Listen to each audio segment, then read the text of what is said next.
We hope that it allows our communities to continue to rise. Thank you all so much.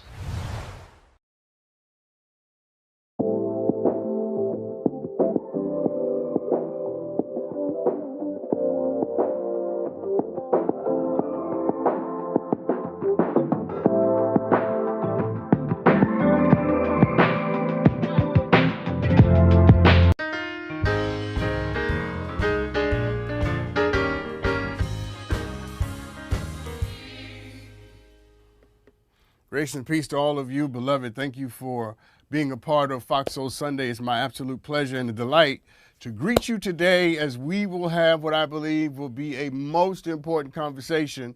This is one of those conversations you want to remember because in the wisdom, in the teaching, in the lesson that we're going to encounter today, we're going to learn something that people should learn more often and as much as we possibly can. I have lived long enough now to know that relationships are some of the most difficult experiences that a human being can ever go through. Relationships are not easy. It has always been, and it might well always be indubitably hard to love somebody else. In fact, in this world, it's difficult to try to love yourself. Love by any measure, by any means, in any direction is a difficult proposition. Write this down. Love is no easy assignment, and yet it is the great assignment of all of our lives. Did you get that? Love is no easy assignment, and yet it is the great assignment of all of our lives. Relationships are hard. And one of the things that I've noticed in all my years of trying to help people be in love, stay in love, get married, stay married, all of that, is that dealing with other people, you have to deal with other people. And that becomes always the conundrum. And the amazing thing is that there are no classes about love. Have you ever noticed that? Have you ever noticed that nobody ever teaches us how to be in a relationship, let alone a good relationship? There's never anybody sitting us down telling us, don't do this, do that, do more of this, do less of that, understand this better, right? Nobody does that. Just think about it. We have to pick up everything that we've learned about being in a relationship from wherever we can get it. Most of us have gotten most of our affections and most our knowledge and wisdom base about love from movies, TV shows. Nobody sat down in our lives and gave us rich and clear instruction about how it is we might engage in the high art and the deep practice of loving another human being. And just think about it. Of all of your years of education, where was the class that you had on love? Now, you might have had a sex education class, maybe. Most of us didn't have that. Most of us learned about sex in places we probably shouldn't learn about sex. www, you fill in the blanks. You get what I'm saying. You ain't so saved. You know what I'm saying. I'm trying to get you to understand that a lot of times, and most of the times, we never get tutored in romance. Nobody teaches us about commitment. And so in this country, we say that family is the most important thing, but we never teach our children how to build families, how to sustain families, how to grow in families, how to thrive in families, how to be a part of families. Whatever the configuration of family may be, we never actually teach children how to accomplish it. We say family is important, but is it really important if we never provide any instruction on how to do it? We teach you how to drive a car. Don't we do that? We teach you how to, go to class on time. We do that, right? We teach you how to, get a bank account, maybe, but we don't teach you how to love somebody. We teach you how to spell the word love, but we don't teach you how to involve yourself and dedicate yourself to the practice of being and giving love. We don't teach you how to be a good boyfriend or a good girlfriend or a good husband or a good wife, a good lover. We don't teach any of that. And then we wonder why people are meandering and falling in and out of scenarios because what we've asked them to do, we've asked them to accomplish something without teaching them how to do it. Are you following what I'm saying? We're asking people to do something without actually showing them how to do it. And then we got the nerve to be upset or to be surprised when people can't pull it off. And so as a result of this, people rather enter into relationships trying to achieve the wrong thing, and most people are trying to get from a relationship what no relationship can ultimately offer. Nobody ever came along and taught us how to manage our expectations and how to judge the validity and the beauty and the legitimacy and the healthiness of our relationship against a standard that was also healthy and legitimate. It is amazing, brothers and sisters, because over the course of our time together, one of the things that I want to do, not every week, not every month, but invariably over the course of our time together, periodically, I want to give us instruction on how we might accomplish the great and the high art of loving someone and being in relationships. Relationships are important, and I want to give you the do's and the don'ts, the things you should do and the things you ought to stop doing. That'll help us grow in greater levels of love. And more importantly, perhaps, that will help us have the kind of relationships that we deserve. Today, let me say this clearly, and today, particularly today, I want to focus on something that we should avoid. For the entire time that we will spend together in this moment, I want to give you one of the great don'ts of love. Something you must stop doing. Something you should never start doing. Are you hearing me? And if you have anybody in your life who happens to be doing what we're going to talk about today, you need to call them and tell them, put this on. Cut on Fox Soul Sunday right now, because it's going to bless you and change your life. And we should avoid what I'm about to talk about, because the pain that comes from it is not a pain that other people inflict upon us, but rather it is a pain that we inflict upon ourselves. I'm reminded today of the great story, it's an ancient story, of the story of Leah and Jacob. It's a great story because Leah was the woman, Jacob is the man, and purportedly they're in a relationship. And the problem with the relationship is that Leah loves Jacob more than Leah loves herself. Did you hear what I just said? She loves Jacob more than she loves herself. She gives Jacob everything. There's nothing that she will not withhold from him. And every time she has children, she dedicates her children to Jacob to get his approval, hoping each time she has a child that Jacob will validate and approve of her, because Jacob is the thing. Jacob is the sun, the moon, and the stars. Oh, my God. Jacob is the sun, moon, and the stars to Leah. Jacob can do no wrong. Come on now, you know what I'm talking about. You got people in your life who see other people that way, and maybe you've been one of them once or twice yourself, and you thought that somebody was just everything. The sun rose and set on their smile. You would be willing to drink their dirty bathwater. That's how much you love them. The problem with Leah is that Leah loved Jacob more than she loved herself. And it's interesting. Here's our first question. Ready? Write this down. This is important. How do people get to the place where they love someone else more than they love themselves? How does this happen? Somebody needs to walk us through that, Dr. Sean. I'm glad you showed up, because I'm going to tell you how it happens. Listen to me right now. The answer is devastatingly simple. Whenever you have somebody in your life, or you yourself may be doing it, or you yourself may be the victim of it, whenever there's somebody who is loving somebody that they're dating or married or loving more than they love themselves, they got there through a very simple and predictable road. Here it is. Somewhere in the journey of that person, as was the case with Leah, they were never taught or allowed to experience the value of their own lives. Somewhere in their journey, let's take the matter simply, they were never taught to see themselves, and they only learned how to see themselves in the reflection of somebody else's eyes. So the love, the hyperbolic, the excessive love that they give to somebody else is the only way they get to experience the possibility of loving themselves. You listening to me? Whenever you have somebody who loves somebody more than they love themselves, who go totally overboard, you follow me? They just being extra, thirsty. They are desperate for somebody. It is only because somewhere in that person's journey, they were never allowed, never taught to see themselves or to experience the bounty of their own value. Never taught to honor themselves.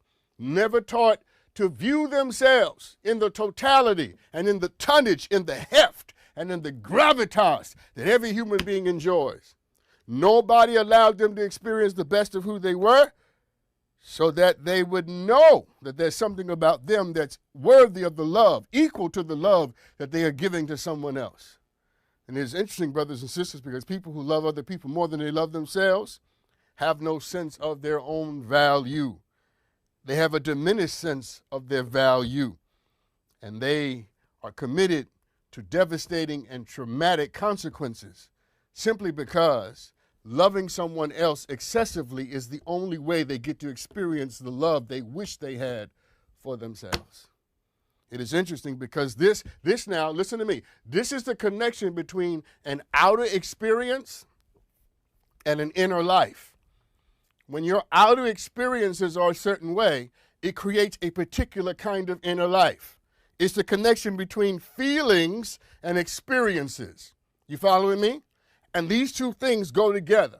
We often try, especially in religion and faith, we try to separate feelings and experiences. But the reality is your experiences affirm, they confirm, and they create feelings in you. And the reality is, because if the world treats you a certain kind of way from the beginning of your life through the maturity, through the maturation of your life, rather, you are more likely to feel a certain way about yourself. Because how you feel, how the world treats you, rather, is intimately connected to how you feel about yourself. The treatment produces a feeling. And when people in your world and people in our world and in my world treat you well, you are more likely to feel better about yourself. Are you following me? That's why a kid who grows up in a house who is loved and cared for and protected and honored and celebrated, that child is going to feel a certain way about himself. That child is going to feel totally different than the one who doesn't have any of that. Hear me today. Hear me today, because the value that you see in yourself must first be reflected in the treatment of the people around you. If the people around you treat you like you have value, then you are more likely to believe in the value that you already have. The best analogy that I could give you today is the analogy between echo and sound. Hear me. Echo and sound. Sound, first there is sound, and then there is echo. And I want you to understand that when people love other people more than they love themselves, they're not wrestling with the sound. They're wrestling with the echo. The sound is how the world treated them. The echo is how they feel about themselves in response to how the world has treated them. And this is why we have to be diligent about experiencing the value of who and what we are in spite of what we have gone through. Because at this stage of all of our lives, what you are fighting against quite clearly is not the sound. You cannot go back and make the world treat you a certain way. Break this down. History, the very definition of history happens to be those things which cannot be undone. History, by definition, is that which cannot be changed. That's what makes it history. Everything in the present can be dealt with. Everything in the future has not come and cannot be dealt with yet. Everything in the past cannot be undone. And when you feel a certain way about yourself, you must understand that you're not dealing with the sound. The sound happened already in the past. It is the echo the sound created. Most people don't realize this, and so we end up trying to love other people with the echo of what someone else did to us and the echo of how the world treated us, ringing in our ears, grabbing us from the inside, messing up our attempts at love. And because that is the case, brothers and sisters, we end up like Leah, trying to love somebody more than we love ourselves. Let me say this to you in no uncertain terms. The only way to defeat how the world has tried to convince you about yourself is for you to have a new experience of your own value. And that's why if you do not learn how to sit with yourself, how to take care of yourself, how to honor yourself, you will never be eligible. Listen to me. You will never be eligible for a healthy relationship. You will never have a healthy relationship until you learn how to find, celebrate, sift through, sit with the complete heft of your own value.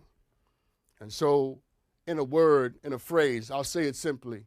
It is not until you experience your own greatness that you are qualified. Listen, that you are qualified to open your heart up to let somebody else in. Because unless you have tasted some of your own goodness, you'll be drunk off their wine, not realizing that you ought to get high off your own supply. Brothers and sisters, I say this to you in no uncertain terms, and I mean it. I mean it as I say it to you. You have to tap into the things that make you feel amazing and the things that allow you to acknowledge your own uniqueness. And the more you do that, the more you heal how the world refused to treat you. Let's say that before we take this break, let's be clear about this. I need you to hear this. The people in your life treated you a certain kind of way. The people in your life, in the early stages of your life, they treated you some kind of way, for good or for bad. Some loved you, some ignored you, some did whatever they did. The only way to heal what was done to you is for you to take some time to experience the thing that makes you unique and to acknowledge the parts of you that make you feel amazing about yourself. And only in the presence of that are you therefore qualified henceforth to be in a relationship with somebody else. Because when we enter into relationships with other people, having never had a sense of our own value and our own greatness, we are desperately seeking something outside of us that is already in there, chasing after things that we already possess, begging people for pieces of bread, crumbs from their table, when you got a loaf living inside of you. It is indelibly true that Leah loved Jacob more than she loved herself, and she loved Jacob more than she loved herself because nobody gave Leah permission to see herself through the eyes of something greater than her. Oh my God, I need all of us to stop doing that. I got more on Jacob and Leah. I got more of what you shouldn't do right after this.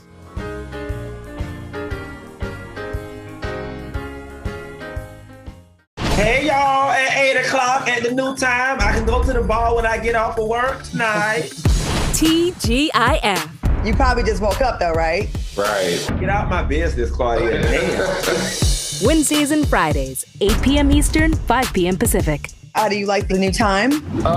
We're gonna see. I just got off work, so I came straight in. Stream it live. I bet you musty. You probably smell like 8 a.m., huh? I ain't never musty. On Fox Soul. We're celebrating National Hispanic Heritage Month with Jaleesa Bermudez. Hey, girl. Hi, Cocktails with the Queens. Thank you for giving me a reason to dress up and for a cocktail on a Monday night. 8 p.m. Eastern, 5 p.m. Pacific. Hopefully it's a message that goes beyond just a month. I'm sure you guys can relate. Whenever February rolls around, you're like, all right, guys, don't just remember it. On Fox Soul. At least y'all got a full month. We got 28 days. We didn't even get a whole month. My oldest sister told me to tell you that your daddy is fine. Oh, man, Todd. That's how we starting off the show. This weekend on Fox Soul. Who's most likely to shout out their ex's name during sex? I'm gonna go ahead and put myself on blast. Watch your favorite shows of the week. Whoopi is going through something because that weight looks like it has doubled, if not tripled. Well, we won't be co-hosting any guest seats on The View. Fox Soul Weekend. Crunk ain't dead, baby. Welcome Duke Deuce into the mix. What's going on, man? Fox Soul presents The Mix. You've taken responsibility for bringing Crunk back, which I love. No disrespect to Atlanta, but Crunk came from Memphis. Uh-oh. No. Uh-oh, wait a minute. Every Tuesday night. I won't disrespect the guest tonight. This is his first day here, guys. He knows no better. On Fox Soul.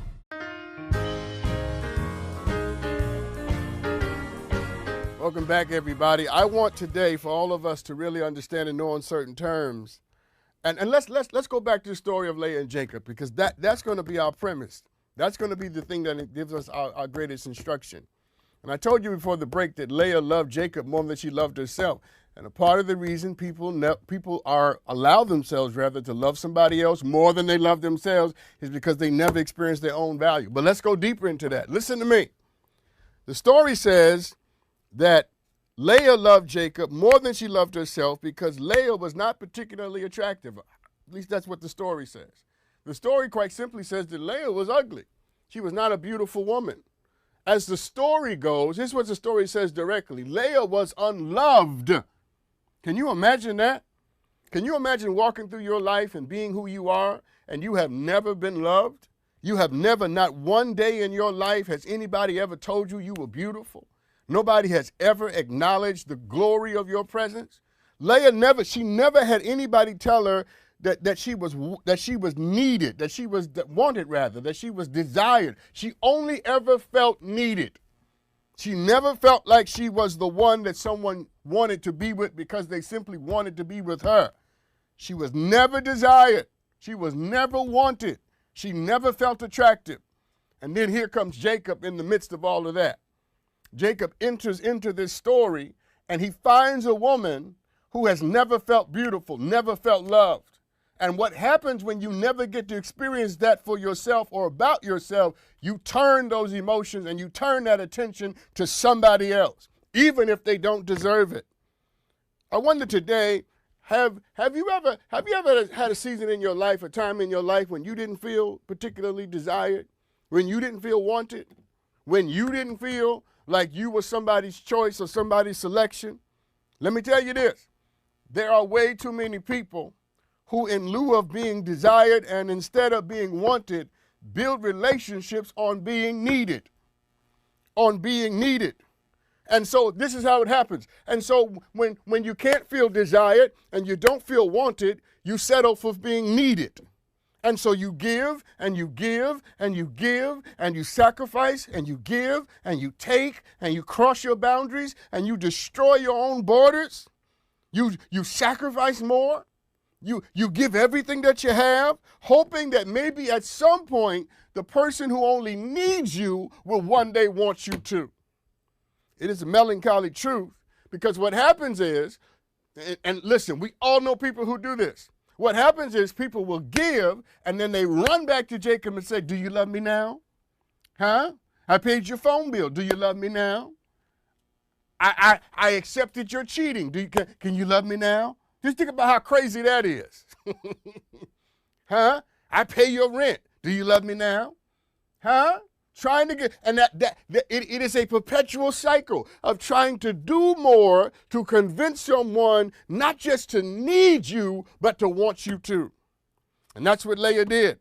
She kept trying to get Jacob to love her, kept trying to make Jacob love her. But please understand that when you have to convince somebody to want you, convince somebody to desire you, that's not about love. Write this down. That's about control. And we think that Jacob in the story is the one controlling Leah, but the truth of the matter is Leah is just as guilty of manipulation. Because when you are trying to do things to get someone else to want you in a certain way, you are in that moment practicing the art of manipulation, the dark art of manipulation. I give and I give and I give and I give, and I keep running back to you to see if my giving is producing the kind of response that I want. And can I stop here and tell you something in no uncertain terms? You better write this down too. You can't make nobody love you. I don't care how many cell phone bills you pay, how many car notes you pay. You can pay that. You can't make nobody love you. Trust me. You can't make nobody want you. You can't make nobody desire you. You cannot do it. You can make people need you. You can make people dependent on what you do for them. You can make people addicted to what you give them, but just because they're addicted to you doesn't mean that they desire you the way you want to be desired. This is good. Do you have a shoe? I'm trying to tell you right now. I'm trying to tell you to your face. Do not confuse the proposition that someone is addicted to what you provide for them actually desiring and wanting you. You know how? Here's how we can test it. Stop giving them what you're giving them and see what happens. Turn off the spigot and let's see what happens. I promise you, if you stop providing benefits, you know what I'm talking about. If you stop providing benefits, the relationship will be over, because people are not there to be with you. They are there because you provide something that they want and that they need. They don't care about you. I know it's hard to hear it, but you need to hear it. I love you too much to lie to you. They don't care about you. When most of the conversation is about what they need and when they need it and how they need it and if you're going to provide it, they don't care about you. They don't care about you. And it's okay for you to have this moment with me to acknowledge that there's somebody in your life who doesn't care about you. They care about what you do for them. That is the tragedy, and not the tragedy that they've inflicted upon us. It is the tragedy that we've erected upon ourselves. Because we were the ones that got them drunk off the manipulation and the generosity we provided to get something from them that you either you have to willingly give it or it won't be given at all. And no matter how much you try to convince yourself that they are there for your heart and there for your spirit, your soul knows that they're not there for any of that. And the reason why so many of us are not prepared to be radically honest is because we don't want to admit the fact that a lot of our relationships aren't built on love. They're built on manipulation. Oh my God, where we have manipulated people into wanting us and being with us and thinking that we're wonderful. And men and women do it all the time. You hear me? Men and women do it all the time. Follow me now. Men use intimacy to get sex, and women use sex to get intimacy. I'm going to say it again. Men use intimacy to get sex, right? Oh, we'll hold your hand. Oh yeah, you can put your head on my shoulder. Come on, put your head. But our heart ain't in it. We'll listen to you run your mouth. Oh yes, we will. Oh, we deploy intimacy strategically, but the goal is not connection. The goal is sex. And what will a woman do? A woman will give her body to a man. She will allow a man access to her body when the real goal for her is not the climax. The real goal for her is the connection. Men using intimacy to get sex, women using sex to get intimacy, and both of us are manipulating each other. Both of us are emotionally lying. And then we have the nerve to wonder why it's not working out. It's not working out because we're both trying to control the situation with deceitfulness and being duplicitous and dissimulous at the same time. I'm showing you what you want to really get what I need, and you're doing the same thing. And nobody's coming to the table being honest and bringing their true selves to the moment. So how can either of us want either of us, since none of us are truly present? It's amazing, brothers and sisters. It's not working out. It's not working out because it's not about love. It's about getting what we want. I know this is hard today. I know you're like Dr. Shaw. This is some hard teaching today, but it's good for your soul, man. I didn't come to play with you. I didn't come to lie to you. You don't pay me enough to lie. I came to tell you the God-honest truth that most of our relationships are fundamentally about getting what we want. They're not about the other person being a part of the great narrative and the great legend of our lives as we seek to establish our own. It's about I have someone and I have this person because they give me what I want. They make me feel the way I want. It's amazing. Let's go back to Leah. Let's go back to Leah because Leah kept trying to win Jacob over. She kept trying to get Jacob to love her. And each time she gave him a child, she said to herself, maybe Jacob will love me. Each time she gave him a baby, she said, oh yes, now he'll love me because I gave him what he wants. Oh my God. Now he'll love me because I gave him what he wants. He wanted a baby, I gave him a baby, so now he'll love me. Do you not understand the insidiousness of that? That love is not the culmination of what happens when you give people what they want. Love is the culmination and the consequence of someone wanting you. Oh my God. I'm making people mad today and I'm helping people at the same time. Because there are a lot of people today, and my word to you is to stop using your gifts and stop using what you have to offer to manipulate somebody into caring about you. In a word, stop trying to win people over. It's okay to put yourself out there. You hear me? Listen to me. Hear me in totality. It's okay to put yourself out there. It's okay to look sexy and look good and go out and do your thing. It's okay to present yourself, your best self to the world. Give people a chance to make a decision about you. Listen to me. But once they have made that decision, accept what they have decided and you move on. You follow me? I said you move on. Put yourself out there, put the best of you on display, give people a chance to make a decision about being with you or not being you. But once they've decided, you accept that decision and you move on. Let me tell you why. Because you cannot make people have an interest in you that they do not have. And why would you want to create a false sense of desire? Why would you want to have to sit there and conjure up help somebody conjure up the feelings to be with you. Even if they start acting like they want you, your soul is not going to believe it because you already know that what they wanted was not you to begin with. You will always know that you were not the thing that they chose. You were not the thing that they were attracted to.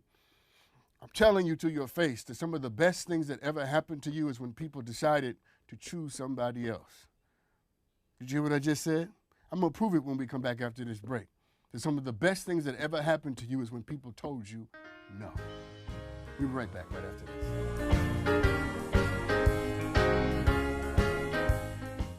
Hey y'all, at 8 o'clock at the new time, I can go to the bar when I get off of work tonight. TGIF. You probably just woke up though, right? Right. Get out my business, Claudia. Damn. Wednesdays and Fridays, 8 p.m. Eastern, 5 p.m. Pacific. How do you like the new time? We're gonna see. I just got off work, so I came straight in. Stream it live. I bet you musty. You probably smell like 8 a.m., huh? I ain't never musty. On Fox Soul.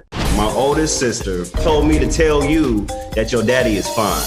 Oh, man, Todd. That's how we starting off the show. This weekend on Fox Soul. Who's most likely to shout out their ex's name during sex? I'm gonna go ahead and put myself on blast.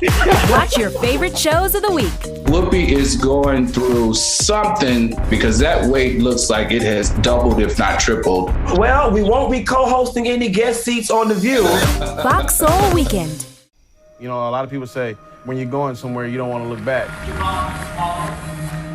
But I beg to differ. For her to see her father celebrate his graduation, it's the best feeling in the world. I can't lie and say it was easy. But sometimes you just have to stop everything and take it in. I looked at everything in a different light. I realized it started with me going back and getting my high school diploma. We're celebrating National Hispanic Heritage Month with Jaleesa Bermudez. Hey, girl. Hi, Queen. Cocktails with the Queens. Thank you for giving me a reason to dress up and pour a cocktail on a Monday night. 8 p.m. Eastern, 5 p.m. Pacific.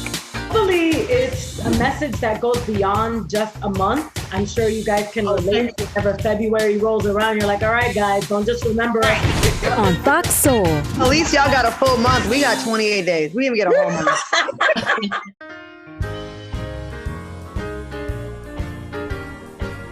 You know, whenever you have to make somebody want you, or whenever you have to convince someone to choose you, whenever you have to help them conjure up the feelings of being with you, there's a part of you that will never believe that they actually have made a decision that they can mean, because you will always know of all the things you had to do and all the ways you had to twist and turn yourself to get them to a place where they might say yes. And let me say this in no uncertain terms. I believe that every human being, I don't care what you are, where you come from, what your economy, your race, your class, or anything, I believe that every human being deserves to know what it feels like to be chosen. Every human being should know what it's like to be the apple of somebody's eye. You should know what it's like and what it feels like to be wanted and to be desired. And more importantly, you shouldn't waste your time trying to convince somebody to give you that feeling if they're not capable of it.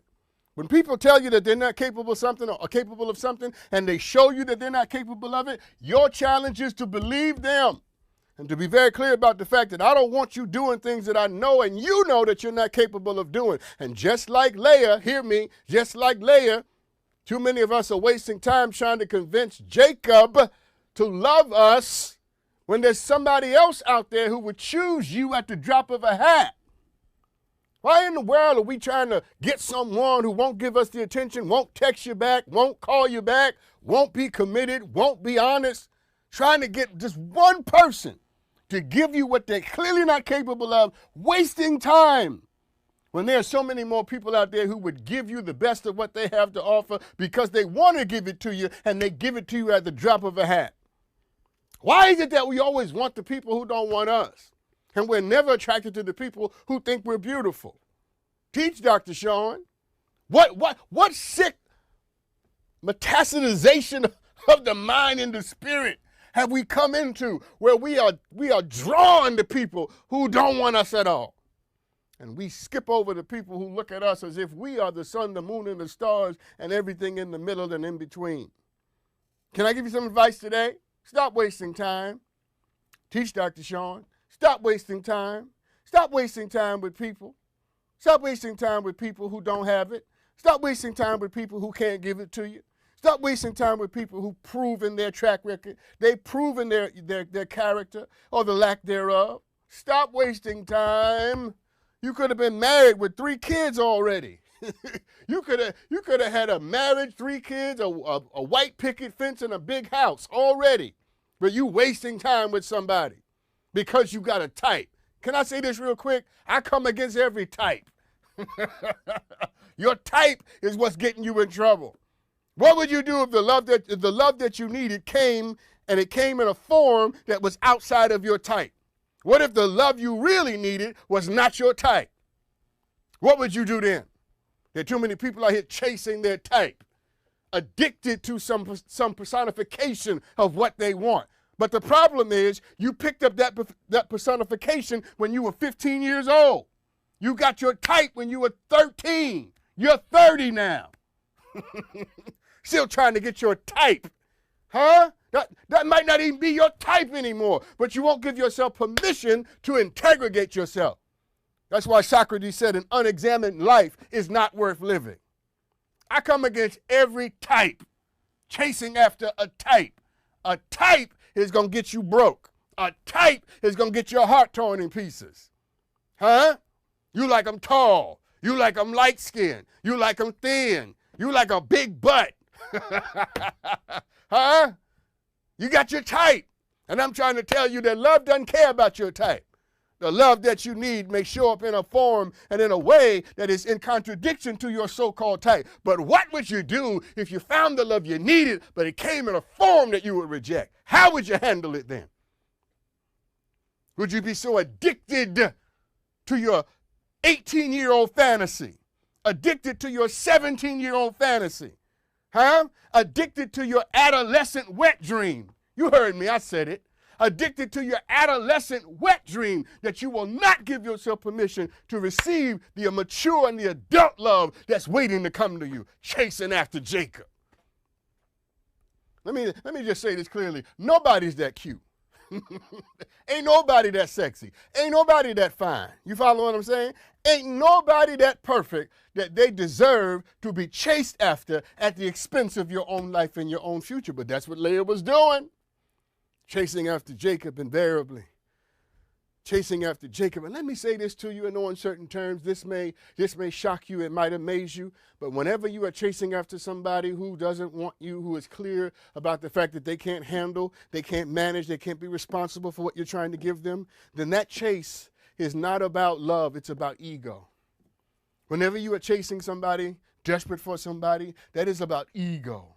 That is about you determined to get what you want on your terms. That is about you determined to make somebody, manipulate somebody, and control somebody. That is about ego. And any relationship predicated upon ego will soon sink into selfishness. And selfishness leads to destruction, and it will destroy the soul.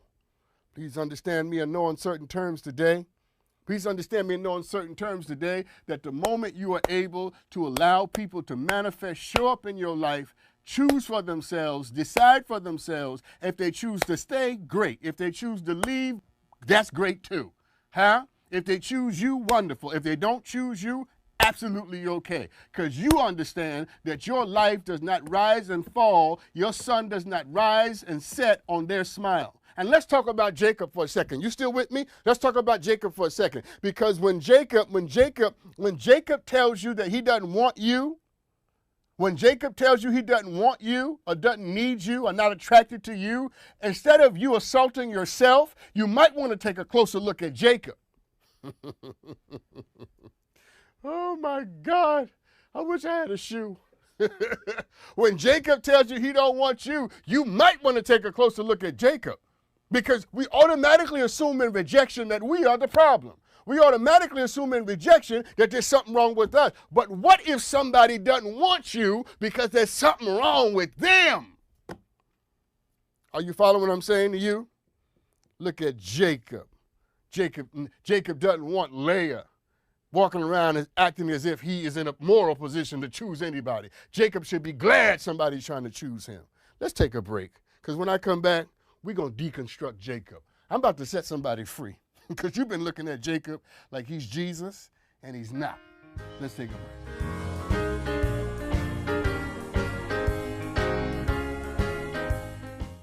Do you now want me to say she? I want you to mind your business. Oh. The House.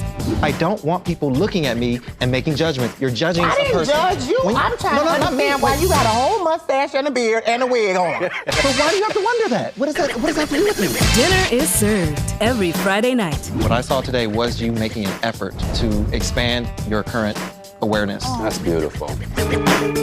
What? On Fox Soul. My oldest sister told me to tell you that your daddy is fine. Oh, man, time. That's how we starting off the show. This weekend on Fox Soul. Who's most likely to shout out their ex's name during sex? I'm gonna go ahead and put myself on blast. Watch your favorite shows of the week. Whoopi is going through something because that weight looks like it has doubled, if not tripled. Well, we won't be co-hosting any guest seats on The View. Fox Soul Weekend. Lisa Ray, she's from Chicago. We gonna always have that brother and sister relationship. Wait. Why I don't have no rib? You want a rib? I want everything you got over there. Chopping it up with Oakley. Him, MJ, Scotty, all of us was like this. Thursday nights, 8 p.m. Eastern, 5 p.m. Pacific. You know what?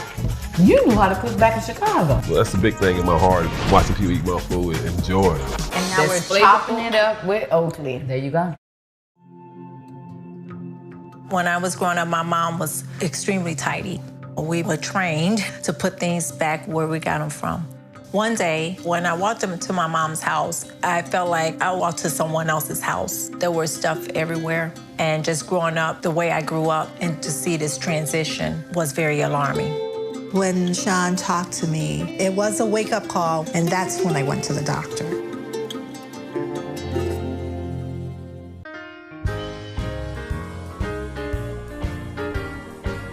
Most of our time today talking about Leah, but I think it's only right, it's only decent and in order that we spend a little time talking about Jacob, who is the other protagonist in this story.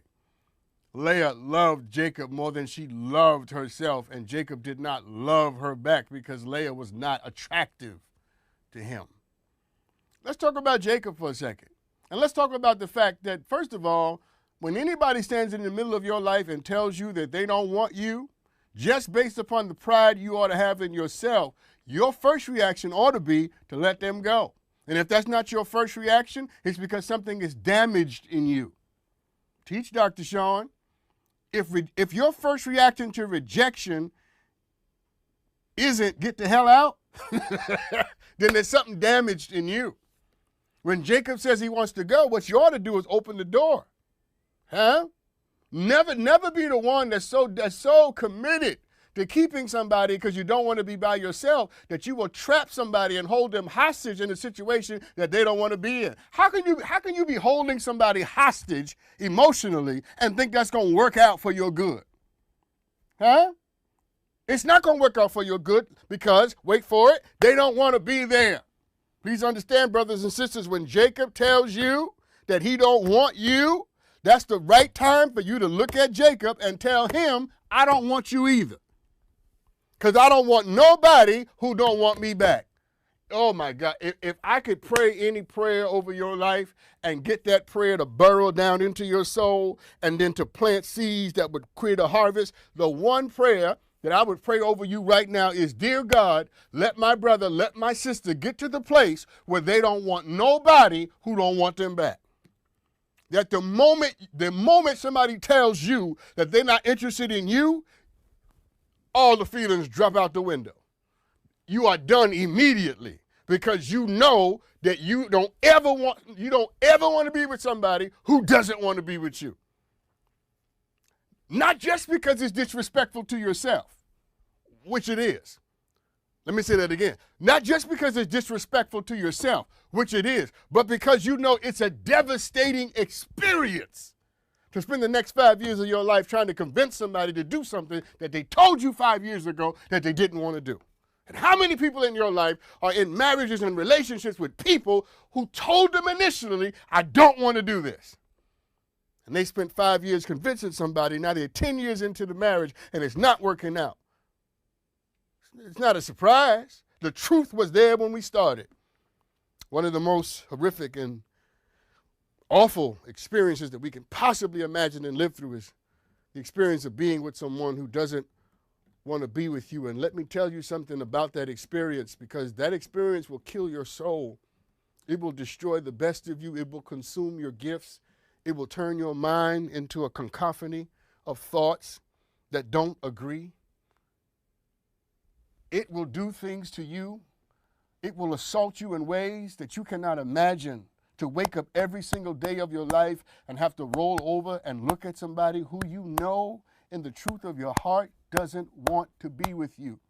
And it's only there because you have a child in common. That's only there because you have some need that you meet for them. Nobody should have to wake up every single day of their lives and roll over and look at somebody who doesn't want to be with them. Everybody should have the experience of knowing that they're sleeping next to somebody who wants to be sleeping there. That ought to be the one insecurity you don't have to have.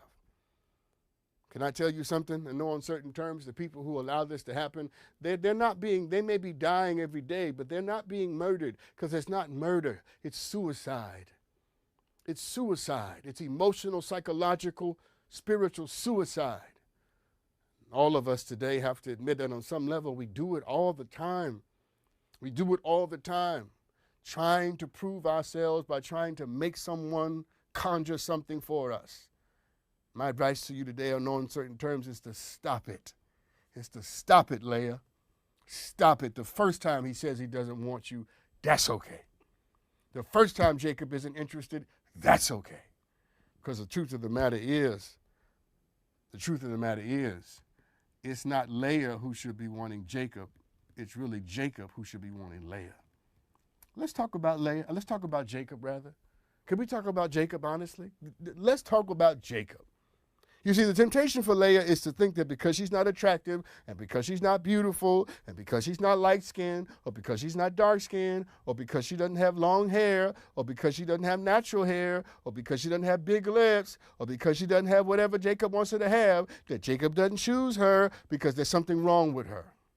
The temptation is to believe that when somebody doesn't choose you, there's something wrong with you, because of course you would have chosen me if I was everything that you wanted me to be and everything that I want to be and everything that I ought to have been. The reason I'm not being chosen is because I'm defective and there's something wrong with me. Please understand that it's a natural temptation to believe that Jacob doesn't love me because I'm not beautiful. I'm not skinny, I'm not tall, I'm not this, I'm not that, I'm not that. The reality is, beloved, that Jacob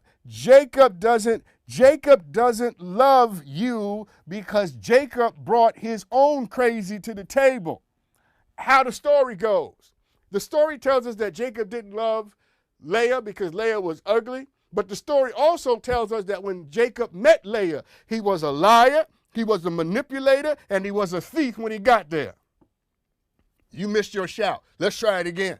The story tells us that Jacob did not love Leah because Leah was not attractive. But the story also tells us that when Jacob met Leah, he was already a liar, he was already a manipulator, and he was already a thief. So she's not attractive, but he's a liar, a manipulator, and a thief. Which one is worse? Teach, Dr. Sean. Which one is worse? Which one is, and let's be honest, which one is worse? Is it worse that you're not tall, that you're not skinny, that you're not light, that you're not dark? Or is it even more incredulous that you are a liar, a thief, a manipulator, and all of that? When Jacob came to Leah, he was already defective. He was already out of his mind.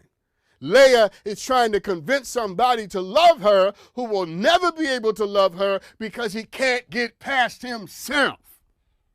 She is going to assault herself and offer him child after child after child. Maybe he will love me. Please love me, Jacob. Please take me, without realizing she's trying to convince somebody to love her who can only destroy her.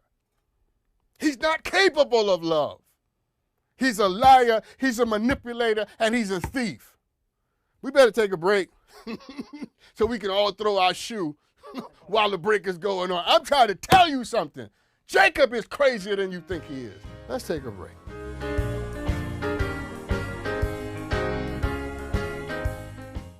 My oldest sister told me to tell you that your daddy is fine. Oh, man, time. That's how we starting off the show. This weekend on Fox Soul. Who's most likely to shout out their ex's name during sex? I'm gonna go ahead and put myself on blast. Watch your favorite shows of the week. Whoopi is going through something because that weight looks like it has doubled, if not tripled. Well, we won't be co-hosting any guest seats on The View. Fox Soul Weekend. I was young when I learned there was a difference between us and them. The only crown I've ever worn is the one growing out of my head. But I have a secret that will expose them all. So whether they like it or not, I belong here.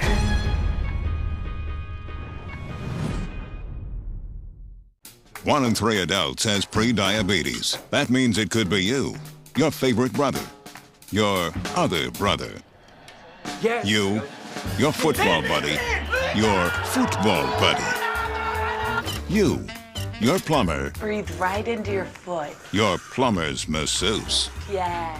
you, your dog walker, your cat jogger. With early diagnosis, prediabetes can be reversed. Take the risk test at doihaveprediabetes.org. We're celebrating National Hispanic Heritage Month with Jaleesa Bermudez. Hey, girl. Hi, Queen. Cocktails with the Queens. Thank you for giving me a reason to dress up and pour a cocktail on a Monday night. 8 p.m. Eastern, 5 p.m. Pacific. Hopefully, it's a message that goes beyond just a month. I'm sure you guys can relate. Whenever February rolls around, you're like, all right, guys, don't just remember us. On Fox Soul. At least y'all got a full month. We got 28 days. We didn't even get a whole month.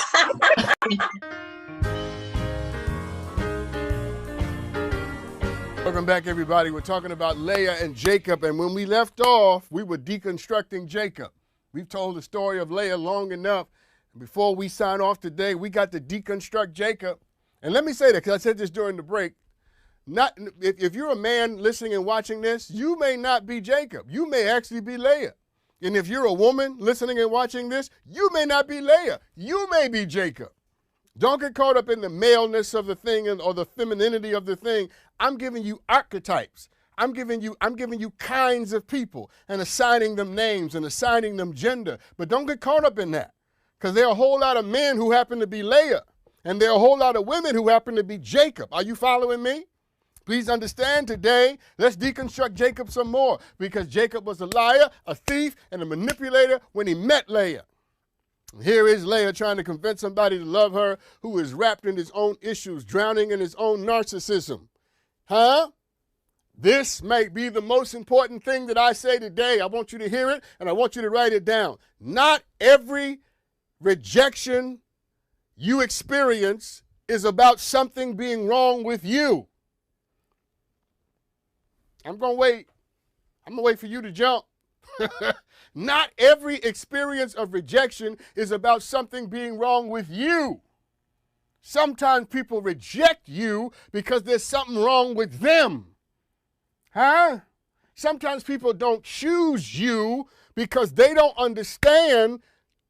They have no clue who and what they're in the presence of.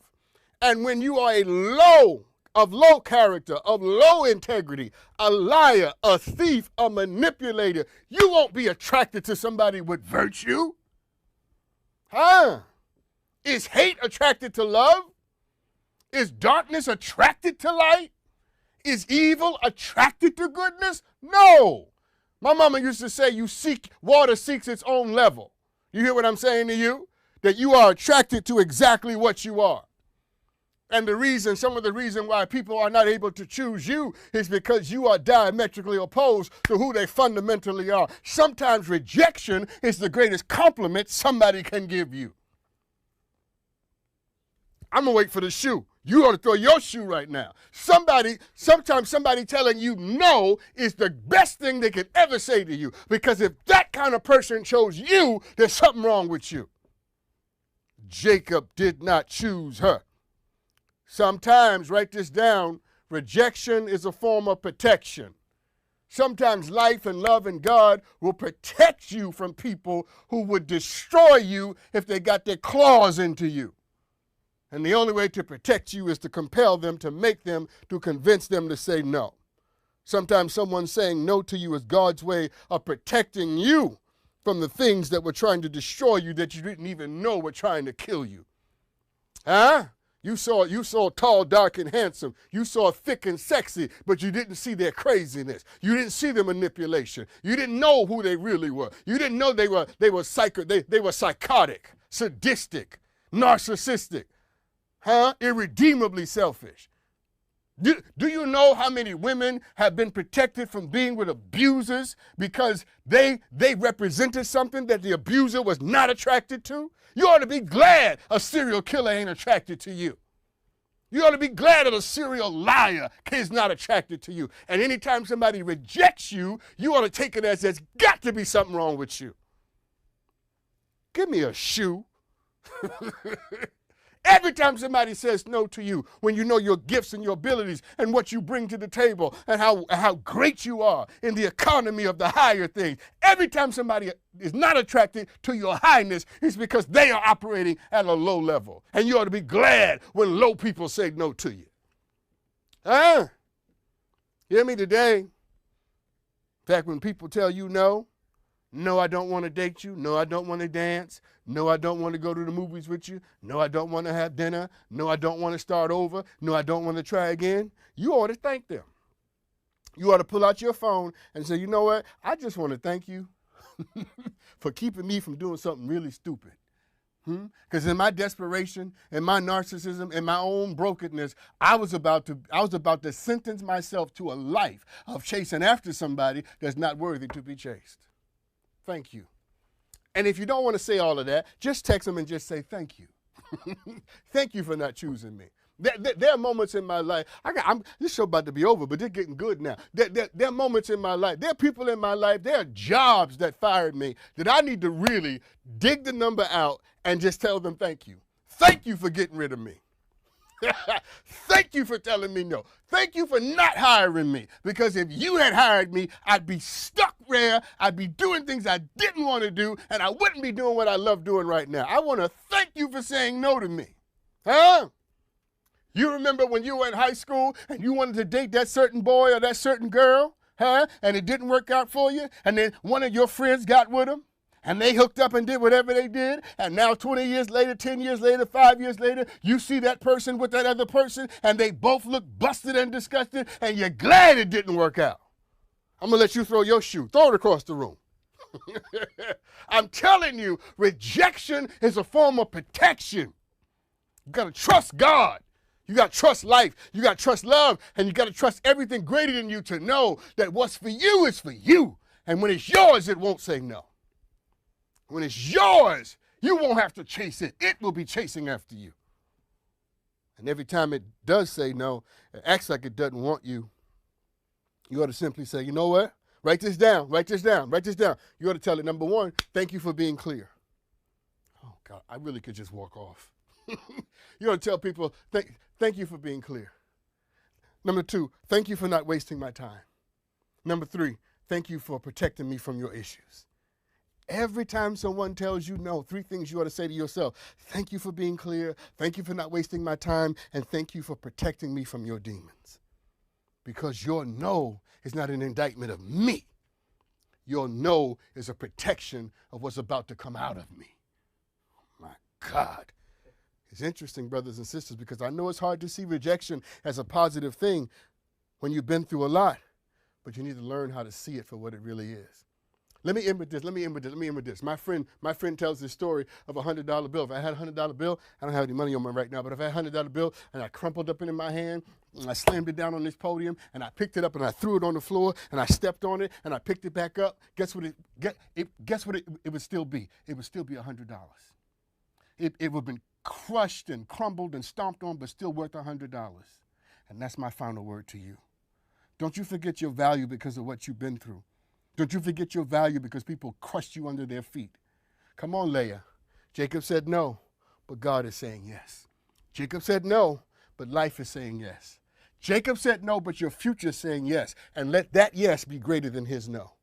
Because if he had said yes, your life would be a mess. I gotta go. Thank you for watching Fox Soul Sunday. Listen, I'll be back next week. I love this. And I love you too.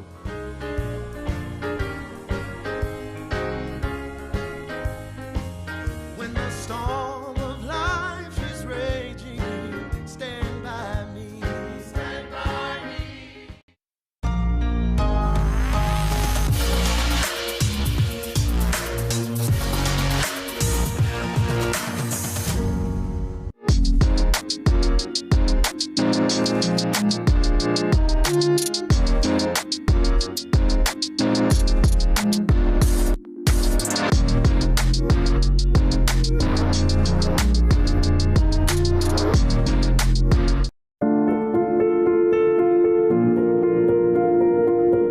It really was God's assignment in my life. And that was 29 years ago. And I can't imagine having done anything else for the past 29 years. Della Clark is the CEO of the Enterprise Center, a nonprofit that's dedicated to serving and growing minority businesses. And for a city like Philadelphia, it's a huge job, especially when you look at how much growing she needs to do. It's dismal. I don't even want to give you the number, it's so small. Minorities make up 65% of the city's population, yet they only own 23% of businesses. People